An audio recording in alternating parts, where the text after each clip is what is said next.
Up on the screen here on Civic Parent is the visual that I created off of the public document. The preceding steps I took here was I took all the detail and I bucketed it by expense area. And I also put together this visual to help myself, but also anyone who wants to use this. So let's just kind of take a bird's eye view first. The first thing to note is when we sort this by materiality, or, where does most of the expense live, we can see it's in these two, or really three top items called special schools, general current expense, and preschool education aid. All right, so let's look at special schools first. This includes two big items called school-based budget and charter schools.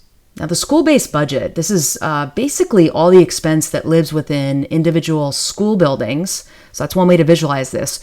School building expense within the Jersey City public school system, or I should say it's mostly K through 12. And I say that because preschool is in its own separate category here, but there's a lot of nuance here. So generally speaking, this is a K through 12 number. Now, I have in here as a parenthetical that the ACFR has more details, and let me just quickly pivot to explain what I mean by that.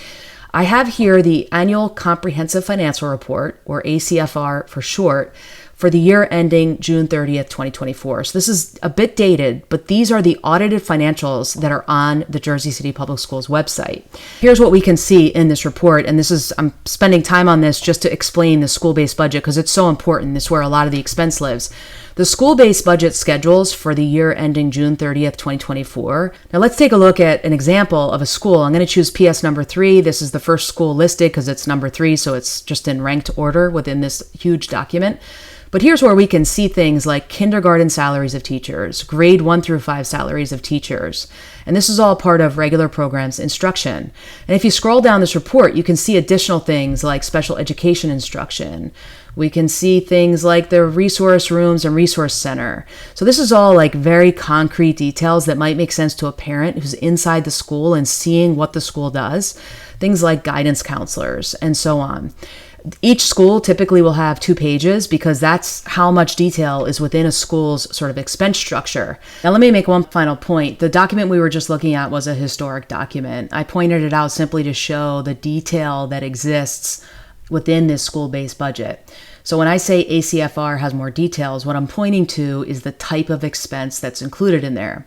Quick reminder, what we were just looking at was a June 30th, 2024 audited financial document. That data, meaning those actual numbers, are not even shown here. What we're looking at here is the budget, meaning a forward-looking document. So we won't have the ACFR for these numbers until the school year completes and until the audit is done. So I don't want to confuse concepts here. But what I do want is for those interested to be able to connect the budget with the audited financials, understand these different types of documents, and understand how you can learn more about the concrete detail that lives within the public domain. Let's move on to the charter schools. So similar to the school-based budget, this is actual school expense. And here's where it differs from the school district. Jersey City has students throughout it that attend charter schools. Now, these charter schools might include local schools like Beloved, Learning Community Charter School. It might also include Hoboken Charter School, which is in a totally different city. But if there's a Jersey City child attending that charter school, then here's what the rules in New Jersey say. The school tax levy dollars follow that child into that charter school. So this $210 million represents the sum total following all the different children in Jersey City who are going to charter schools. Now, here's how we can think about this from like an advocacy oversight perspective, which is just one lens of this, but I'm going to use it to kind of crystallize this concept of what's happening here. The $378 million, we can see detail related to that if we go into, for instance, this single report called the Annual Comprehensive Financial Report. We can see kind of a flavor of what the expenses are.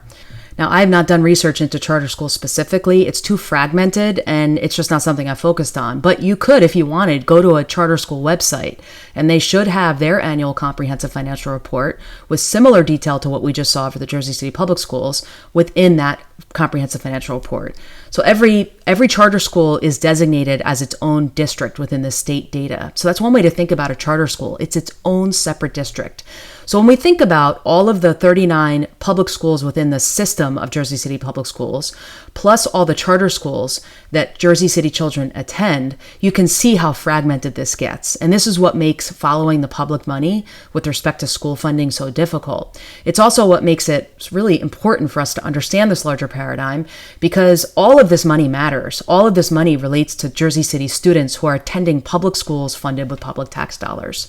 Okay, let's move on now to general current expense, which is the next largest bucket. What we can see here is that if we look at the $343 million, it's comprised of operation and maintenance of plant services. So think like, repairs within the schools and maintenance of boilers and, plumbing and construction, all these things that are needed on an ongoing operational basis.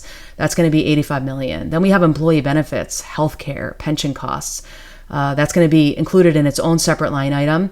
Then we have instruction that lives outside of the school buildings. We need to ask additional questions to kind of understand, how does this instruction differ from the instruction within the school buildings? And some of this will be included within the school budget documents. And then some of it, you might need to ask questions of the school officials.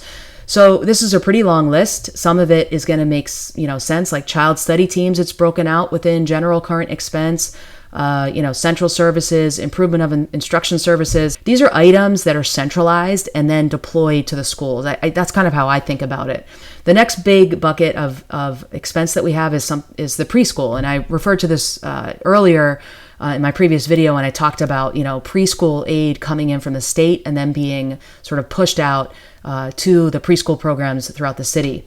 I guess another thing to note here is that we can see when we drill into this item that we have pre-K 3 and 4 support services, instruction, facilities and construction, and then we see, and I think this is interesting, and I don't really know much about this, but there's charter related pre-K expense, and for some reason it's zero in 26-27, but in previous years we had an item there, and I don't understand why it went down to zero.